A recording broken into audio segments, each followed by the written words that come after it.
Gracias, muchas gracias familia salvadoreña por abrir su casa y su corazón para este momento en que vamos a meditar en la palabra. Quiero que busque en su Biblia el libro de Daniel capítulo 3.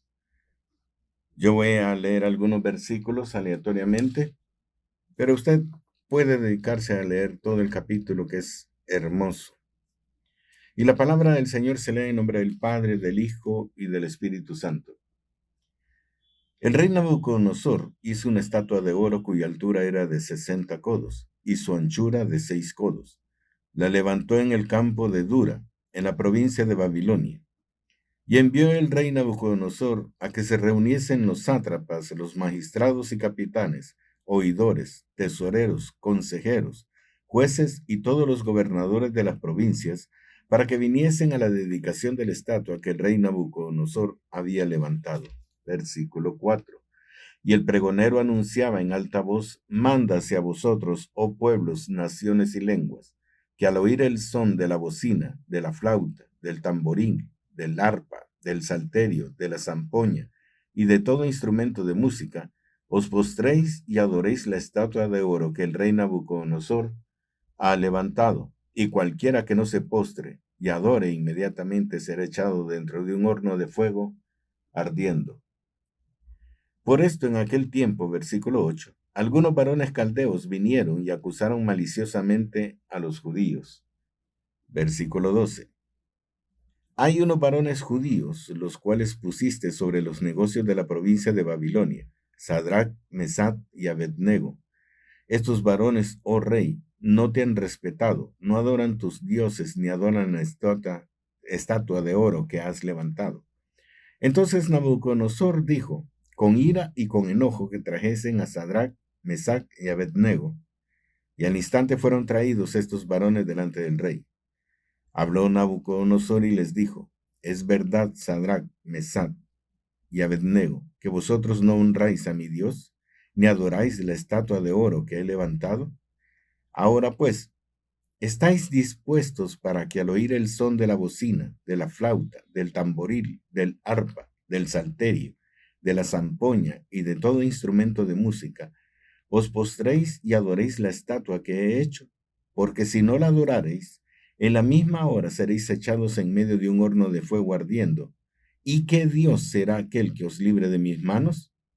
Sadrach, Mesach y Abednego respondieron al rey Nabucodonosor diciendo, no es necesario que te respondamos sobre este asunto. He aquí nuestro Dios a quien servimos puede librarnos del horno de fuego ardiendo, y de tu mano, oh rey, nos librará. Y si no, sepas, oh rey, que no serviremos a tus dioses, ni tampoco adoraremos la estatua que has levantado. Entonces Nabucodonosor se llenó de ira, y se demudó el aspecto de su rostro contra Sadrach, Mesach y Abednego, y ordenó que el horno se calentase 7 veces más de lo acostumbrado, y mandó a hombres muy vigorosos que tenía en su ejército que atasen a Sadrach, Mesach y Abednego para echarlos en el horno de fuego ardiendo. Bendito sea el nombre del Señor por su palabra, y que traiga revelación y edificación a su pueblo a través de ella. Por eso invocamos al Espíritu Santo para que toque los corazones y nos ayude a entender el propósito de esta reflexión. El tema que le traigo hoy es, ¿y si no? Esa es la gran pregunta. ¿Y si no? Usted sabe que para conocer a Dios nosotros tenemos que entrar en periodos bajos en nuestra vida. Cuando digo bajos es que de necesidad, de angustia, de apretura. Porque de otra forma no podemos conocer a Dios. Porque para conocer al Dios sanador tenemos que tener una enfermedad. Para conocer al Dios proveedor tenemos que entrar en una necesidad. Para conocer al Dios protector tenemos que tener un riesgo en nuestra vida. Y de esa forma tenemos que entrar en esos bajos espirituales donde nos vemos amenazados, nos vemos en apremio y somos afrentados para que podamos conocer la misericordia de Dios en esos aspectos. En este caso, el rey Nabucodonosor hizo una pregunta: ¿y qué Dios será aquel que os libre de mis manos? Él mismo invocó la presencia de Dios sobre la vida de Sadrach, Mesach y Abednego. Él mismo retó a Dios. ¿Qué Dios será? Y ahí es donde Dios se levanta. Pero no lo hace antes de que entren al horno de fuego. ¿Por qué? Porque de alguna forma Dios quiere mostrar de que cuando Él protege a alguien, cuando Él le da su respaldo a alguien, aunque llegue el momento de premura, de afrenta, de riesgo, de peligro, Él se va a mover en ese momento, en esa situación, y va a mostrar todo su poderío. Y si usted continúa leyendo, pues los ataron, dice, con todas sus vestiduras, sus mantos, sus calzas, sus turbantes y sus vestidos, y así fueron echados en el horno de fuego. De ahí nadie, en su humana lógica, sabía que alguien pudiera salir vivo de un horno que está ardiendo hasta con 7 veces más fuerza. Pero lo interesante de la escritura es que Dios allí, en medio del fuego, en medio del horno, actuó. Porque es necesario, para poder contemplar la belleza de la luz, que entremos en oscuridad. Debemos estar en esa oscuridad para comenzar a ver la gloria de Dios, la presencia de Dios en nuestra vida, el respaldo de Dios en nuestra vida. Por eso, el pueblo de Dios tiene que comprender una cosa y tiene que tener la firmeza de poder decir, y si no obra Dios en este momento, lo hará más tarde.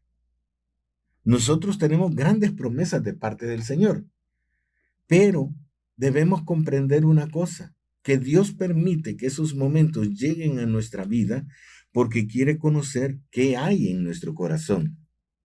Eso le decía al pueblo en Deuteronomio capítulo 8. Usted puede encontrar esa situación donde Dios está hablándole al pueblo y le está declarando. Y te acordarás, 8.2, Deuteronomio 8.2, y te acordarás de todo el camino por donde te ha traído Jehová tu Dios estos 40 años en el desierto, para afligirte, para probarte, para saber lo que había en tu corazón, si habías de guardar o no sus mandamientos. Y te afligió y te hizo tener hambre y te sustentó con maná, comida que no conocías tú ni tus padres la habían conocido, para hacerte saber que no solo de pan vivirá el hombre, mas de todo lo que sale de la boca de Jehová vivirá el hombre. Entonces Dios necesita que el hombre entre en estas situaciones, que Dios nos lleva a un momento de premura, de angustia, de aflicción, porque Él se quiere manifestar en toda su gloria para que le conozcamos. El problema es que nosotros muchas veces estamos adorando a un Dios que no conocemos. Y porque no lo conocemos, cuando llega el momento de la angustia, entonces corremos hacia atrás. Lo que hacía el pueblo de Israel. Tuvieron sed, y comenzaban a quejarse, que en Egipto tenían cebollas, tenían ajos, tenían esto, tenían lo otro. Y entonces siempre estaban retrocediendo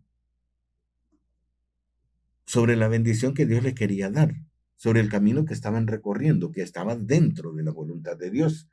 Y eso nos pasa mucho de nosotros los cristianos, porque llega el momento de la aflicción, de la angustia, de la escasez, de la pobreza, de que los acreedores nos están fastidiando todo el día. Y entonces lo primero que dejamos de hacer es ir a la iglesia. ¿Por qué? Si es cuando más deberíamos estar buscando la misericordia de Dios, la presencia de Dios en nuestra vida.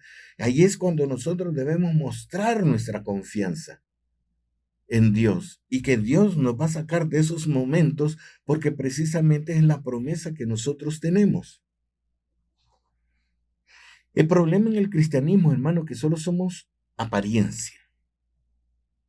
Pero cuando viene la dificultad, entonces se va la apariencia y entonces surge la realidad de que no todos somos cristianos de corazón.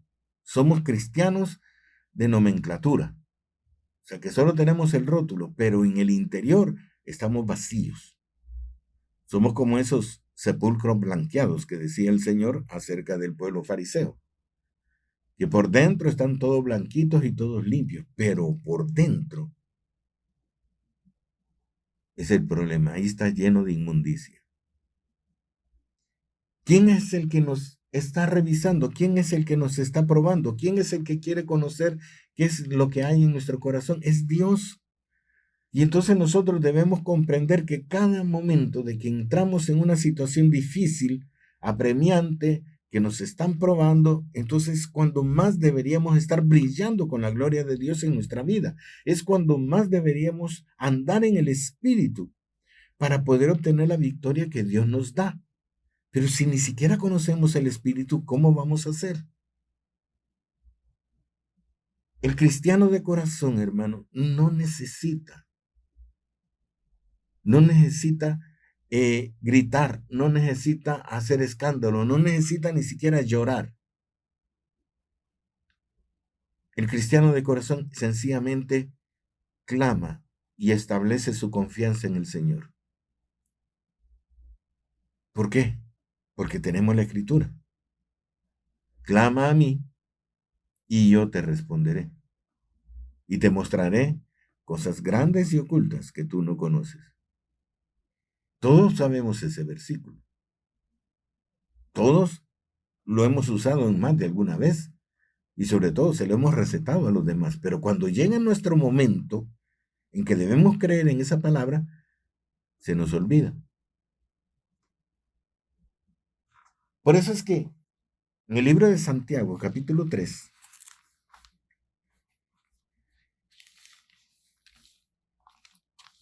nos está diciendo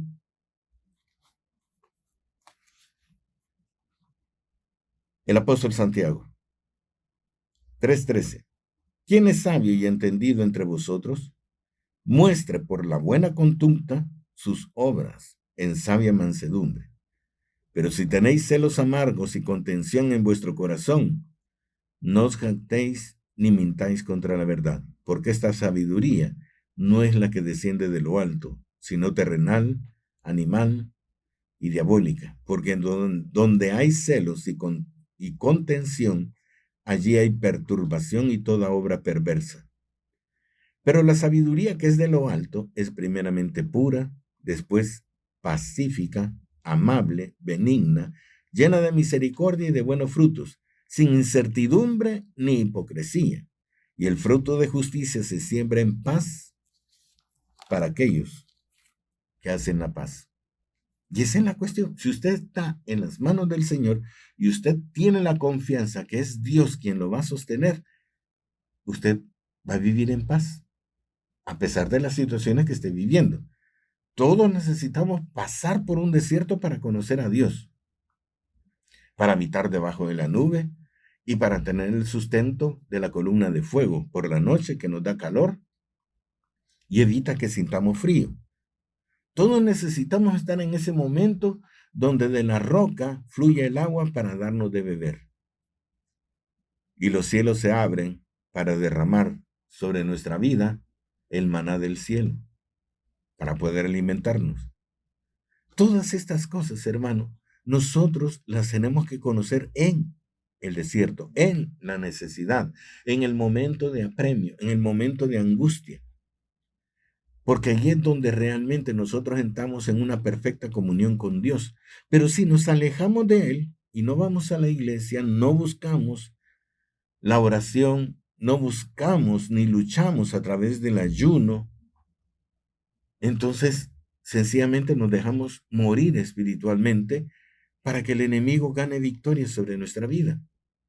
Porque ¿quién es el que nos quiere destruir? Satanás. Y Dios permite de que pasen esas situaciones precisamente para que nosotros tomemos decisión. O caemos en las garras del enemigo o descansamos confiadamente en los brazos del Señor. Por eso necesitamos, hermano, confiar en Dios. Si lo decimos en los momentos de alegría, de abundancia, de sustento, digámoslo también en los momentos de necesidad, de angustia, de llanto. donde nuestro corazón y nuestra carne se afligen, pero nuestro espíritu está confiado y en paz. Por eso es que el apóstol dice, vivamos en el espíritu, porque la carne solo trae aflicciones, solo trae angustia, solo trae incertidumbre, pero el espíritu es la fuente de nuestra paz, la fuente de nuestra alegría. Y dice la palabra que es el gozo, y el gozo es nuestra fortaleza. Por eso, hermanos, necesitamos entonces obedecer la voluntad del Señor. En Romanos 8, libro de Romanos, capítulo 8, versículo 28, dice la Escritura, y sabemos que los que aman a Dios, todas las cosas les ayudan a bien. Esto es, a los que conforme a su propósito son llamados. Y aquí es donde se hace la distinción entre los que Dios ha llamado a formar parte de su ejército y los que se han metido. Porque los que se han metido, hermano, no tienen desarrollado completamente su concepto acerca de quién es Dios. Pero los que hemos sido llamados, hemos escuchado la voz de Dios y nos hemos acercado a Él porque le hemos conocido. Por eso dice Cristo Jesús, mis ovejas oyen mi voz y me conocen. O sea que identificamos al Señor por su voz. Por eso somos llamados, porque es el Señor quien nos está llamando a formar parte de su redil. Pero hay otros que han sido incrustados, ¿verdad? A través de la relación, a través de la predicación, a través del evangelismo, pero que todavía no han conocido la voz del Señor. A estos son los que nosotros que hemos sido llamados tenemos que ayudarle para que tengan un encuentro personal con Dios a través de su Espíritu Santo. Pero a los que conforme a su propósito son llamados, a los que están sirviendo de corazón, a los que no tienen duda del camino que están recorriendo, y los que aman a Dios, todas las cosas les ayudan a bien. Recuerde que amor en la definición bíblica, todo lo cree, todo lo espera, todo lo soporta. Y entonces es bien identificable quien ama al Señor, porque viene la prueba, pero él no se aparta de Dios. Viene la situación difícil, pero él está confiado en su Señor. Aunque se quede parado en una roca nada más, y todo el mundo a su alrededor caiga víctima de él, de la potencia de la prueba. Pero en esa piedra donde está parado, nadie lo mueve. ¿Por qué? Porque ama a Dios. Ese es el punto, esa es la gran diferencia. Nosotros debemos enamorarnos de Dios, amarlo, para que nada nos mueva. Y allí es donde se conoce quién es el cristiano de corazón y quién es el cristiano de apariencia. Y sabemos, eso es lo que dice el apóstol, y sabemos que a los que aman a Dios, todas las cosas les ayudan a bien. Y entonces, aunque venga la prueba, aunque venga la situación difícil, siempre va a ser para mejorar. Aunque venga ese bache en nuestra vida, cuando salgamos de él, vamos a salir mejores. Porque el propósito de Dios siempre es para bien en nuestra vida. Y por eso dice la Escritura que nosotros vamos de gloria en gloria. No vamos de gloria a menos gloria. Vamos de gloria en gloria, cada vez más, cada vez con mayor triunfo, con mayor seguridad, con mayor certeza, con nuestra fe fortalecida, porque nuestro Dios es grande para darnos su bendición. Así que, hermano, en esta mañana yo le animo que cuando le afrenten en su vida